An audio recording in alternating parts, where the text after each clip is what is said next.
Hey guys, welcome back to the shop. My name is Doug and it's Metal Works Machine Shop. I got my vertical head done on my K&T, my 2H. Got it done. Put pictures on Facebook and some of the groups that got a lot of nice comments and, thumbs up, stuff like that. But the majority of the comments were on the Vise. So I didn't honestly know what they were. I found them on Facebook Marketplace.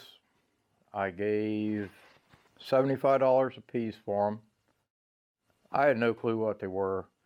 I didn't know how old they were. I mean, they were not in this condition when I got them. I was almost passed on it just because they're so long. But once I got to cleaning it up, I found the maker's mark on them. And these are the GS Vise. I've been on the Googler looking for the manufacturer of these. I think they were originally a Japan, maybe, or overseas made, possibly Canada right now.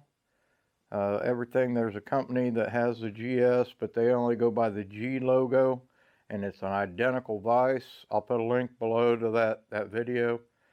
It was actually kind of hard to find because it's only underneath that manufacturer's name that I found it.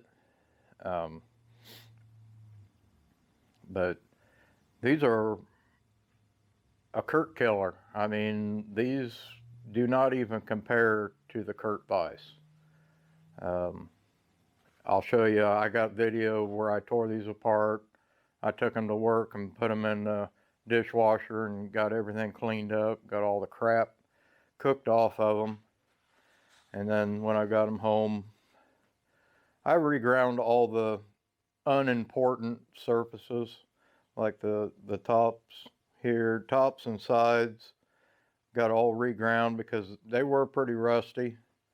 And I only went as far. I picked the worst one and started grinding until I got it cleaned up to where I was comfortable with it. And then all the rest of them got ground to the same height. And I reground every surface except for all the important ones. Anything that runs down in here, didn't get touched. The surface here didn't get touched. These aren't cast iron vises. These are hardened steel. The body, everything, it's all hardened steel. Yeah, I'm saying a lot.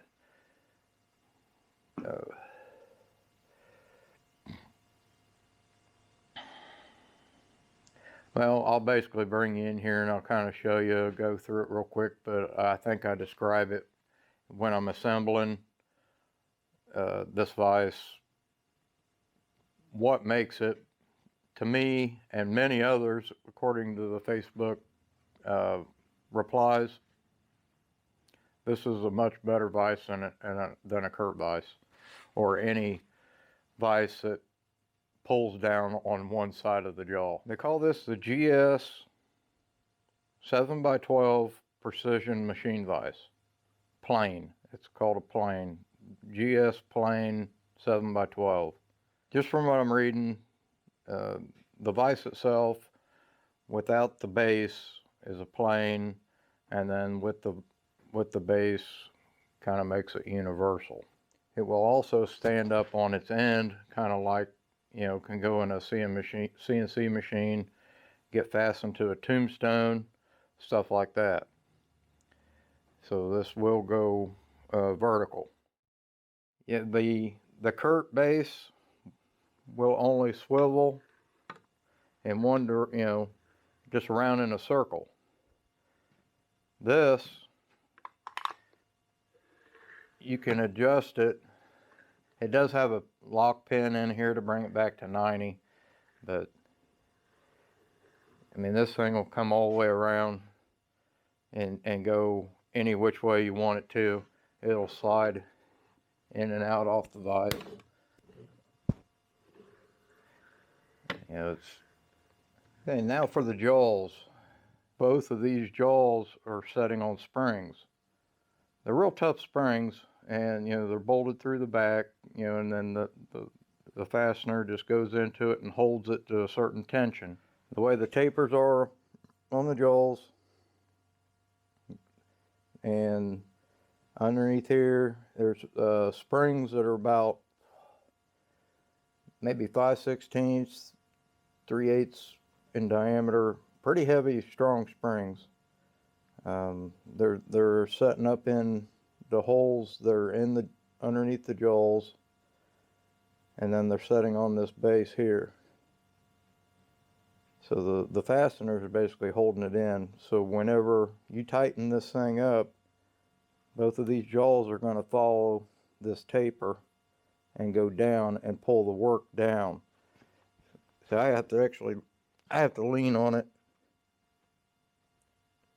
and it only moves 10 thousandths maybe is what it moves.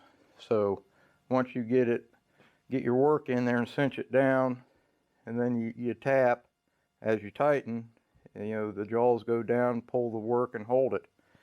And it does the same for both jaws. Both jaws move, and they hold the work.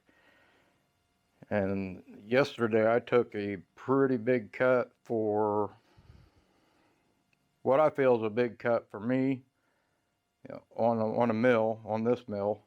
I was using the vertical head, had a 1-inch 1-inch end mill in it, and I took damn near a 1/2 inch cut, almost 3/8 of an inch deep, and this machine didn't even know it had anything. So, you know, and nothing moved at all on the vise. There's mounting holes down in here.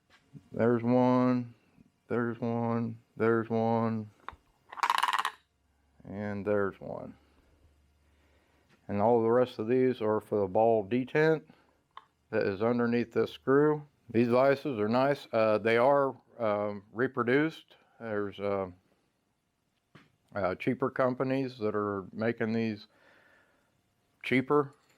I mean, what I call cheaper, you know, you talk about a Kurt vise, but then you can get on and buy a Kurt. Like I have this old one of these. This is the D60. It's an old one, but it works great. You know, you got this vise for what, $500 or so, you know, something around in that area. You know, the Biden markup's probably around 800 right now though, but yeah, you know, you can get Amazon, eBay, whatever, get the clone vices for $125. This clone vise is probably around 400 and something. You know, 5 in that area, you know, tax and all that. So, you know, this GS 12x7 vise is about $1,300. So I think I got a pretty good deal for what these vices can do, what they'll hold, how strong they are, and I really like them.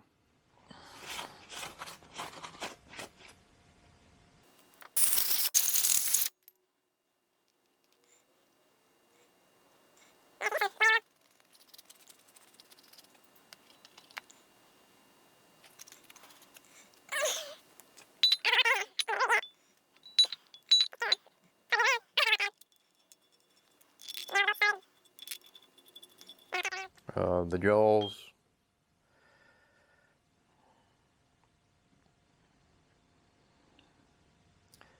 springs just go in these holes here. These are some heavy duty springs. They're pretty stout.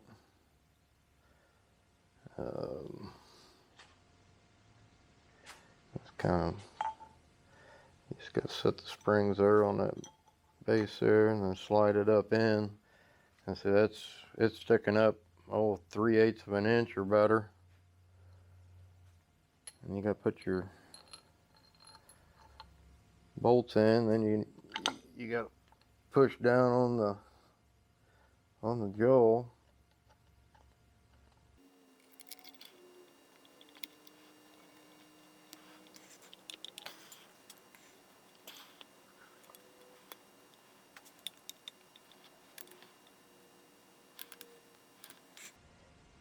Because I haven't found any kind of instructions or how to set these, because I don't think that you draw them up tight, you know, to really hold that back. Because when I took them out, they were, you know, it didn't take much to take them out. Because it does have these set screws.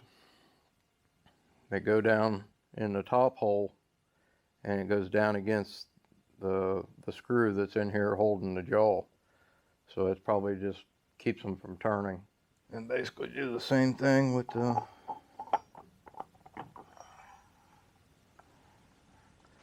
same thing goes with this one.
Okay, I got the indicator set up. It's one of my Starretts that actually Mr. Tool restored. It was new in the box. I don't know how old it was, but it was very slow moving, so he took it apart, cleaned it, basically. But got it set up, and when you draw down,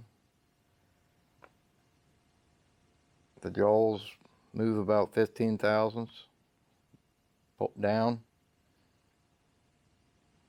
and release back off of it. Comes back to 0. And I did check it on all 4 corners. Everything's the same. Where's it? What the hell?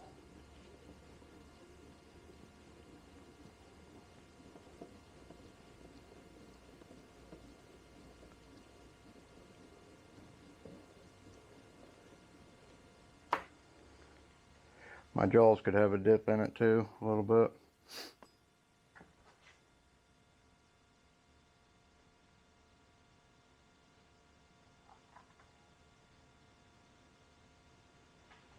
Yeah, come on, get on 0. There you go.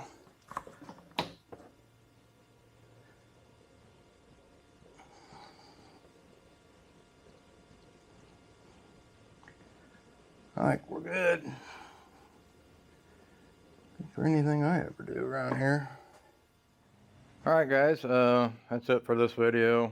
Don't hit me too hard with the Kirk comments. I know there's going to be a lot of Kirk fanboys that are going to say something about it, but I mean, that's fine. That's your opinion. I have my opinion. You have yours. I'm willing to hear it, and we'll see you in the next video.